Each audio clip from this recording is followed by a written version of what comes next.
Hi friends, ഞങ്ങൾ ഇന്നുള്ളത് enjoy pets എന്ന് പറഞ്ഞൊരു പെറ്റ്സ് ഷോപ്പിലാണ് കേട്ടോ. ഞങ്ങൾ പ്രാവിൻ്റെ കൂട് വാങ്ങാനാണ് വന്നത്. അധികം ഷോപ്സിൽ ഞാൻ പൂച്ചക്കുട്ടികളും മാത്രമാണ് കേട്ടോ കണ്ടത്. പക്ഷേ ഈ ഷോപ്പിൽ കുറേ പട്ടിക്കുട്ടികളും പൂച്ചക്കുട്ടികളും ഒക്കെ ഉണ്ടായിരുന്നു കേട്ടോ. ഞാൻ എത്ര തോണ്ടിയിട്ടും തിരിഞ്ഞു നോക്കുന്നില്ല, എന്താണെന്ന് ഞാൻ നോക്കിട്ടോ. പക്ഷേ അത് വരങ്ങുന്നില്ല. റോഡ് വീലറൊക്കെ ഉണ്ടായിരുന്നു കേട്ടോ. അതിൻ്റെ വാലില്ല, എന്താണെന്ന് എനിക്കറിയില്ല കേട്ടോ. പിന്നെ പേർഷ്യൻ ഡോഗ് ഉണ്ടായിരുന്നു. ഞാൻ ഇതുവരെ പേർഷ്യൻ ഡോഗിനെ നേരിട്ട് കണ്ടിട്ടില്ല. ഞാൻ നല്ല ഹാപ്പി ആയിട്ടോ. പിന്നെ ആ ഒരു ബ്രീഡിൻ്റെ പേരെന്താ, ഈ ബ്രീഡിൻ്റെ പേരെന്താണെന്ന് എനിക്കറിയില്ല. എന്നാലും എനിക്കിഷ്ടമായിട്ട് അവരെ.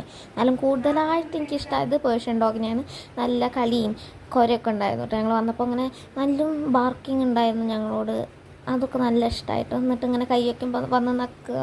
എന്നിട്ട് അഗ്രസീവ് ആവുന്നൊന്നുമില്ല കേട്ടോ. കടിക്കാൻ വരിക, അങ്ങനെ അഗ്രസീവ് ആവുന്നൊന്നുമില്ല. പിന്നെ അവിടെ ലാബർ ഡോഗ് ഉണ്ടായിരുന്നു കേട്ടോ. ഇവനാണ് ഒന്നുകൂടി ആക്റ്റീവ് ആയിരുന്നു. അവ അവിടെ അങ്ങനെ കിടക്കുന്നതായിരുന്നു കേട്ടോ. അവിടെ പട്ടിയും പൂച്ചയും മാത്രമൊന്നുമല്ല കേട്ടോ, മീൻ പക്ഷികളും ഒക്കെ ഉണ്ടായിരുന്നു. പിന്നെ ഇതാണ് കേട്ടോ ഞങ്ങൾ വാങ്ങിയ കൂട്. അതൊക്കെ വാങ്ങി ഞങ്ങൾ തിരിച്ചു പോരുകയാണ്.